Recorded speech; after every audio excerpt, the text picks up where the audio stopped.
Hi friends, this is Bani and welcome to my channel. বন্ধুরা, আজকে আমি তোমাদের জন্য কিছু ইম্পর্টেন্ট ইংলিশ স্ট্রাকচার নিয়ে এসেছি। যে স্ট্রাকচারগুলোর ব্যবহার জানা প্রচন্ড দরকার। আমরা প্রায় সময় স্ট্রাকচারগুলোর ব্যবহার হতে দেখি। আর ঠিক সেই কারণে আমাদের প্রত্যেকটা স্ট্রাকচারের সঠিক ব্যবহার শিখতে হবে।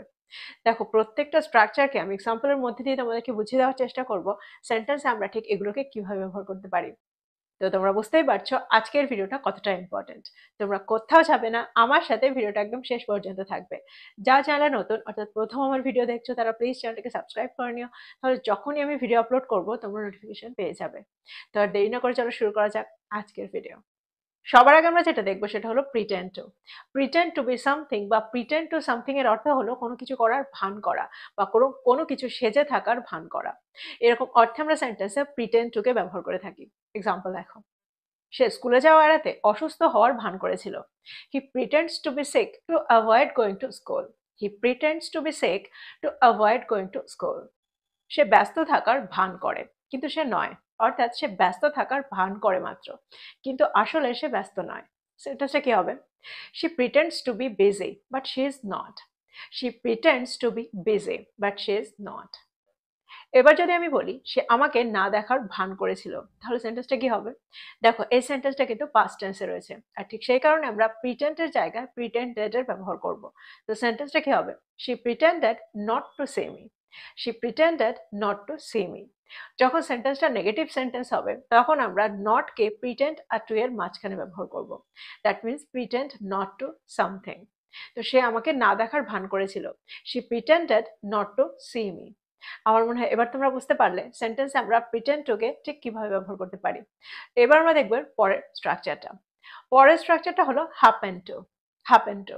হ্যাপেন টু এর ব্যবহার আমরা সেন্টেন্সে তখন করি যখন কোনো কিছু হওয়ার কথা ছিল না বা এরকমটা হবে আমরা ভাবিনি, কিন্তু হয়ে গেছে। অর্থাৎ এটা কাকতালীয় ভাবে হয়ে গেছে বা ভাগ্যবশত হয়ে গেছে। এরকম অর্থে আমরা সেন্টেন্সে হ্যাপেন টু কে ব্যবহার করে থাকি। সেন্টেন্স দেখো, ভাগ্যবশত আমি তাকে গতকাল শপিং মলে দেখেছিলাম, বা কাকতালীয়ভাবে আমি তাকে গতকাল শপিং মলে দেখেছিলাম। I happen to see him at the shopping mall yesterday. আর একটা এক্সাম্পল দেখো, কাকতালীয়ভাবে বা ভাগ্যবশত আমি তোমার বইটা খুঁজে পেয়েছিলাম। I happen to find your book. I happen to find your book. That means আমার এটা খুঁজে পাওয়ার কথাই ছিল না, কিন্তু ভাগ্যবশত আমি এটা খুঁজে পেয়েছি, বা কাকতালীয়ভাবে আমি এটা খুঁজে পেয়েছি। তো এরকম অর্থে আমরা সেন্টেন্সে হ্যাপেন টু এর ব্যবহার করে থাকি। I happen to do something. এবার আমরা দেখবো এর পরের স্ট্রাকচারটা। এবার আমরা যেটা দেখবো সেটা হলো মিন টু। দেখো, মিন টু এর অর্থ হলো কোনো কিছু বা কেউ কোনো কিছুর জন্য তৈরি হয়েছে বা কোনো কিছুর উদ্দেশ্যে তৈরি হয়েছে। এরকম অর্থে আমরা সেন্টেন্সে মিন টু এর ব্যবহার করে থাকি। এক্সাম্পল দেখো, এই যন্ত্রটি গাড়ি মেরামত করার জন্যই তৈরি হয়েছে। This tool is mean to fix the car. This tool is mean to fix the car. বার্তাটি মানুষদের অনুপ্রাণিত করার জন্যই, অর্থাৎ বার্তাটি পাঠানো হয়েছে মানুষদের অনুপ্রাণিত করার উদ্দেশ্যেই। সেন্টেন্সটা কি হবে? The message is mean to inspire people.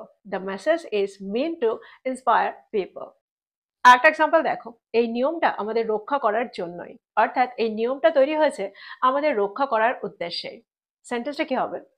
This rule is made to protect us. This rule is made to protect us. তো তোমরা বুঝতে পারছো সেন্টেন্সে আমরা কখন আর কোন উদ্দেশ্যে মিড টু কে ব্যবহার করতে পারি। এবার আমরা দেখব পরেরটা। এবার আমরা যেটা দেখবো সেটা হলো রিসর্ট টু।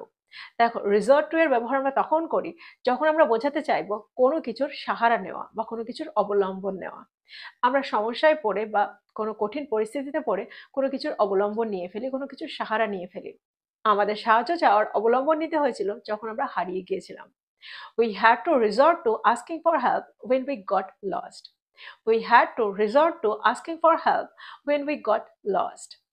আরেকটা এক্সাম্পল দেখো, মূল্যবৃদ্ধির কারণে কোম্পানিটিকে দাম বাড়ানোর সাহারা নিতে হয়েছিল।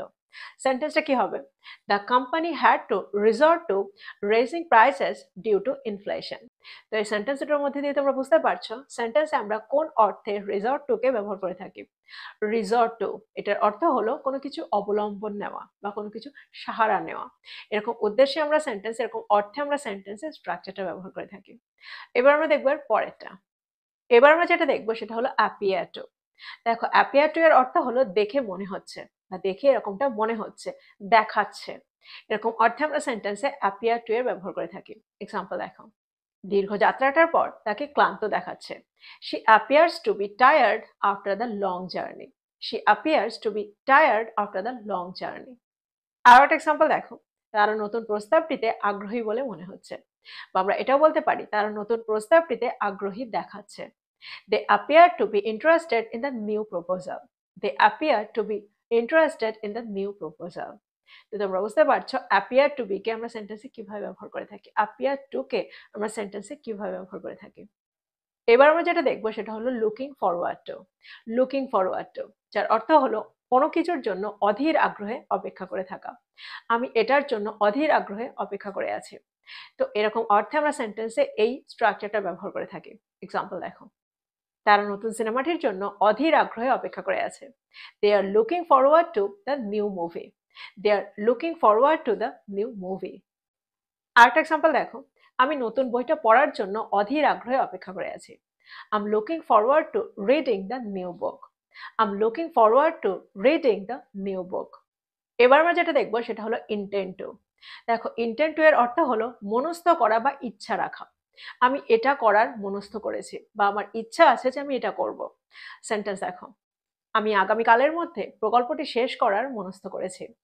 I intend to finish the project by tomorrow. I intend to finish the project by tomorrow. আমরা আগামী বছর একটা নতুন ব্যবসা শুরু করার মনস্থ করেছি।